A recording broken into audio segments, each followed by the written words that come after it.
تصور کن تو داری توی خیابون راه میری و همه دارن یواشکی نگاهت میکنن چون استایلت انگار از یه مزون گرون قیمت اومده.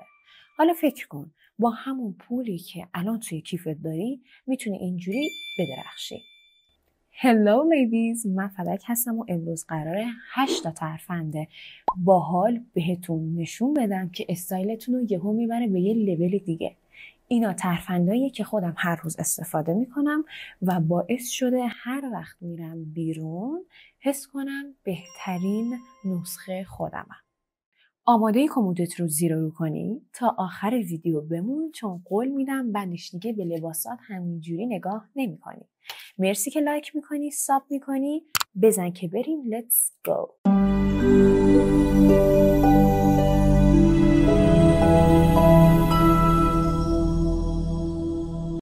اولین ترفند که به نظرم بهترینه و مهمترین اعتماد به نفسه. حتی اگه بهترین لباسا رو تنت باشه بدون اعتماد به نفس استایلت به چشم نمیاد. وقتی صاف وای میستی، لبخند میزنی و با اطمینان راه میری انگار کل استایلت گرونتر به نظر میاد. من همیشه قبل از بیرون رفتن جلوی آینه یه لحظه به خودم نگاه میکنم و میگم تو بهترینی. این حس رو به خودتون بدید چون اعتماد به نفس مثل یه اکسسوریه که هیچ پولی نمیخواد ولی استایلتون رو لاکچری تر میکنه. هر روز یکم روی این کار کنید ببینید چطور همه چیز عوض میشه. ترفند دوم رژ لب قرمزه. یه رژ لب قرمز خوب میتونه استایلتو از معمولی به لاکچری ببره. مثلا یه لباس سرتاپا مشکی بپوشید و یه رژ لب قرمز بزنید انگار از یه فیلم کلاسیک اومدید بیرون. نکته اینه که رژ لب قرمزی که انتخاب میکنید که با توناژ پوستتون جور باشه. اگه پوستتون گرمه قرمز با توناژ نارنجی بهتره. اگه سرد قرمز با توناژ آبی برای مهمونی‌های شب یا قرارهای عصرانه. این رژ لب میتونه بدون نیاز به میکاپ سنگین استایلتو از این رو به اون رو کنه و گرونتر نشون بده. یه رژ لب قرمز با کیفیت بگیرید و ببین چطوری معجزه میکنه. ترفند سوم استفاده از رنگ‌های خنثی‌ست. رنگ‌های مثل مشکی، سفید، کرم، بژ یا توسی استایلتون رو شیک‌تر و گرونتر نشون میدن. مثلا یه مانتوی توسی با یه شلوار مشکی و یه شال سفید ست کنید. این رنگ‌ها چون ساده و تمیزن انگار استایلتون رو از یه برند گرون قیمته و به علاوه لباسای خنثی با همه چیز ست میشن و دستتون رو برای ترکیب‌های مختلف باز میذارن. اگه بودجه‌تون محدوده به جای رنگ‌های خیلی تند روی خنثی‌ها سرمایه گذاری کنید. این رنگ‌ها همیشه استایلتون رو لوکس‌تر نشون میدن. خب میرسیم به ترفند چهارم، استفاده از کفش‌های نوک‌تیز. این مدل کفش چه تخت باشه چه پاشنه دار پاهاتون رو کشیده تر استایلتون رو شیک‌تر نشون میده. مثلا یه جفت کفش نوک‌تیز مشکی یا بژ یه شلوار فاق بلند ست کنید میبینید که قدتون رو بلندتر و پاهاتون رو ظریفتر به نظر میاره. برعکس کفش‌های نوک گرد یا نوک مربعی گاهی استایلتون رو معمولی تر نشون میده. کفش‌های نوک‌تیز همیشه کلاسیکه و با هر لباسی جور در میاد. اگه قراره یه جفت کفش بخرید نوک‌تیز رو حتما امتحان کنید چون استایلتون رو گرونتر نشون میده. ترفند پنجم داشتن یک کفش کلاسیکه. یه جفت کتونی سفید ظریف یا یه بوت مشکی ساده تو کمدتون داشته باشید. اینا با هر استایلی جور در میان. از شلوار جین بگیر تا مانتو رسمی. نکته مهم اینه که کفشتون همیشه تمیز باشه. چون کفش کثیف کل استایلتون رو خراب میکنه.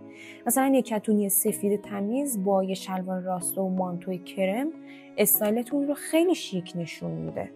این مدل کفش‌ها هیچ وقت از مد نمیافتن و با بودجه کم میتونید یه جفت کفش با کیفیت بگیرید که سالها براتون کار کنه. کفش کلاسیک سرمایه‌گذاریه که استایلتون رو گرونتر نشون میده. ترفند ششم قانون سرنگه. این یه فرمول ساده است که استایلتو خیلی حرفه‌ای میکنه. قانونش اینه توی هر استایل حد اکثر از 3 رنگ استفاده کنید که یکیشون حتما خنثی باشه مثل مشکی، سفید، توسی یا کرم. مثلا یه شلوار مشکی یا یه تاپ سفید رو یه مانتو بژ ست کنید. این ترکیب باعث میشه استایلتون واقعا خوشگل و زیبا، تمیز و هماهنگ به نظر بیاد. انگار یه طراح براتون ست کرده. اگه میخواید یه رنگ پررنگ اضافه کنید، مثلا یه شال آبی یا قرمز بندازید، ولی بیشتر از 3 تا رنگ نذارید، ست نکنید. این قانون برای هر موقعیتی از دانشگاه تا مهمونی جواب میده و استایلتون رو لوکس‌تر نشون میده. ترفند هفتم، استفاده از سنجاق سینه است. این اکسسوری کوچک میتونه استایلتون رو از معمولی به با کلاس تبدیل کنه. یه سنجاق سینه فلزی یا مرواریدی ساده بگیرید و روی مانتو، کت یا حتی شالتون بزنید.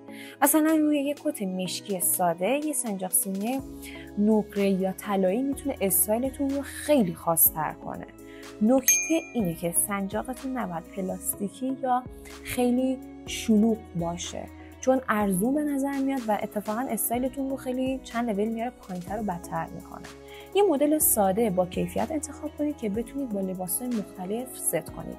این اکسسوری ارزونه ولی استایلتو گرونتر و لاکچری‌تر نشون میده. ترفند هشتم، لایه بندی لباسه. لایه بندی یعنی به یه استایل ساده یه لباس اضافه کنید که انگار خیلی زحمت کشیدید برای ست کردنش. پیشنهادم اینه همیشه یه پیراهن یا تاپ سفید ساده تو کمدتون داشته باشید. مثلا یه تاپ سفید یقه‌دار رو میتونید زیر یه مانتو توسی یا یه ژاکت کرم بپوشید، طوری که یقه‌ش از زیر دیده بشه. این کار استایلتون رو خیلی شیکتر و زیباتر میکنه، انگار از یه برند گرون خریدید. واقعا جواب میده. یا مثلا یه شال سفید زیر یه کت مشکی بندازید. این لایه بندی باعث میشه استایلتون عمق پیدا کنه و گرون قیمت به نظر بیاد بدون اینکه هزینه زیادی کرده باشید. یه پیراهن سفید بیسیک بگیرید و با لباسهای مختلف امتحانش بکنید.